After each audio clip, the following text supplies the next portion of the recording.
Hi, my name's Steven. I was a VC for 31 years, and a few years ago I decided to do something different. And it struck me in my learnings as a VC, you should solve very large problems. And the largest one I could see was the problem of affordable housing. It's a problem we all hear about. There's actually 560,000 households in Los Angeles that spend more than half of their income on rent. It's a crazy amount. But what I've learned over the past couple of years is that housing affordability is actually our three largest problems. Because of how expensive it is to live in LA and other large cities, some people make the decision to live very far away and commute. And the result of that is that 11% of all the traffic on our streets, on our highways, are people commuting more than an hour and a half each way. If we had affordable housing and people could live within 30 minutes of where they work, the vehicle miles traveled would reduce by 36%. Basically, think of it this way. Today's highway system, but the number of cars from the mid-1970s. This is why we have traffic. The other way people address housing affordability is many of them are forced not to have a house. They are forced, really, to live in their cars. So in LA, if you look at, this is from the last housing statistics report, if you look in LA, 40% of the people who are homeless living in their cars actually work full-time jobs. So we have this problem. It seems like it'd be fixable. And if we look at other sources, you can see that the Los Angeles Homeless Services Agency also says housing affordability is what's driving a lot of our homeless problem. In looking at who those people are that are homeless and looking at individuals, and we've met a number of them who've moved into units that we've built, that 40% that work full-time jobs but can't afford a home are actually doing pretty important jobs. The craziest group I found, and we have one as a tenant, is US Customs and Border Patrol. If you're a trainee, if you join the government and you have the security clearance to walk on the tarmac at Los Angeles Airport, your starting pay is $39,000 a year. A lot of those folks end up living in their cars. And it drives a very interesting and unfortunate behavior. The weather forecast here for Friday is that it's going to be cold and very rainy. If you're living in your car, you see that forecast, you hop in the car tonight, and you're going to drive and go find a homeless shelter so that you can stay warm this weekend. And on Friday night, when the weather turns bad, the other 35% of the folks who haven't had the foresight to find shelter are going to be the ones that are cold and out in the rain and unable to find shelter because the beds were taken. So if we actually fixed housing affordability, it'd more than double the resources available to people who are homeless, the ones living under the bridges who don't have work. There's a path to this. We talk about homelessness and housing affordability, but there are solutions that have been put in place, and they're very new. But I believe that they can completely cure the problem of affordability. And what it is to take land that's terribly utilized and put more housing on it. And the beauty of doing that in residential areas is you don't end up with a huge concentration of people living in one building that attracts concern from the neighbors. You have one home here, one home over there. It's a very gentle way of building more housing. So there's been a couple of laws passed in California that facilitate this, and this change in zoning is huge. We've had local government enforce zoning laws across California by policy for 70 years, and that is what's led us to this exclusionary environment where we have houses that are land that could be used for housing that isn't.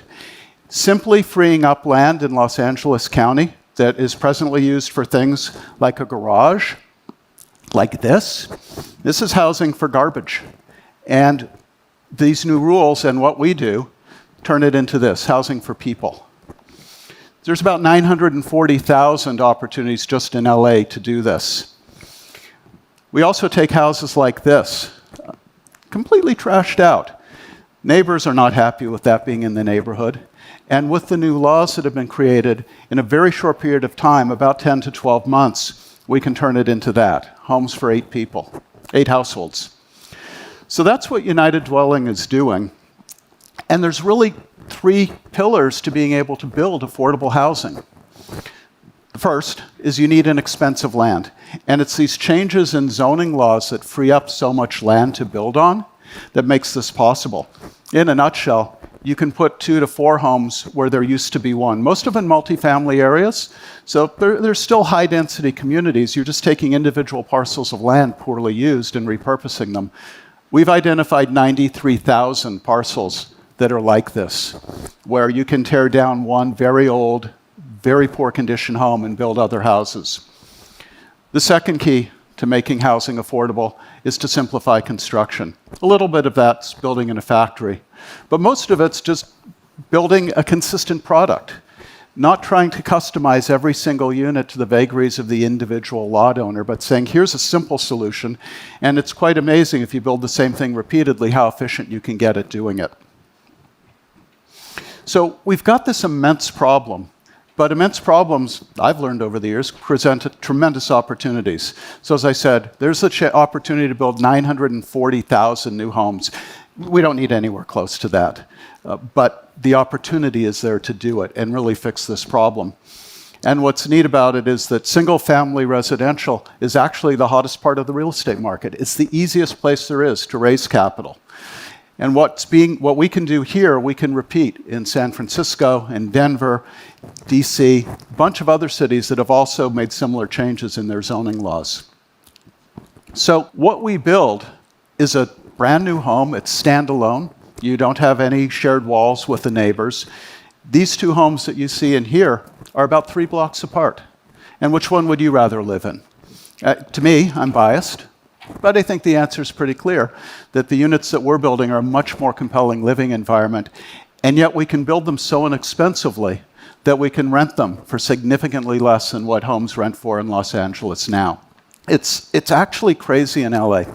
If you go look online and look for a rental, for a 2-bedroom rental, but you want it to be standalone, and something built in the last 20 years, price less than $4,000 a month. If you go look online, you'll see that in all of LA County, there are 5 of those today. This product simply doesn't exist because land was so expensive, but with these changes in zoning laws and freeing up the land to build, we can actually do this. So what I believe is that if we can build about 150 new units a month, that'd be 10% of the supply of rentals hitting the market in any given month. And with the quality that we produce at, I think we can pull the prices out at the bottom end of the market. Force through supply and demand the other providers of low or income housing to reduce their prices because the market will require it. That to me is the opportunity, and I do believe it's achievable in the next 4 to 5 years. For us, it's a great business, but it's also great for our customers. Whether it's a property owner or a developer, the returns they get by taking land that's really underutilized, that garage, or empty, and turning it into a home are exceptional. And the result of that is we're finding a wonderful demand to do what we do. In fact, in the last roughly 14 months, we've signed a little over $270 million of contracts to build roughly 1,100 homes. So that's what we do. I wanted to take one other moment, though. As I said, I was a VC for 30 years. And now I'm on the other side. I get to be a CEO and run a company. And on behalf of the VCs who are in this room, there's a couple things I want to say to the entrepreneurs here. The first is, I never understood in all the boards I was on how many little problems come up every day for a CEO. It's like waking up every morning wondering where your next paper cut's going to be. And the second is, I just never understood how deeply CEOs feel the responsibilities to their people, to the capital that they've taken. I knew intellectually it's supposed to happen, but actually living it now, I really do respect it. So for those of you on whose boards I was at some time, Alexi, and there's a few others of you here, I just want to say on behalf of all the VCs here that, and it's a little harder for me, thank you very much.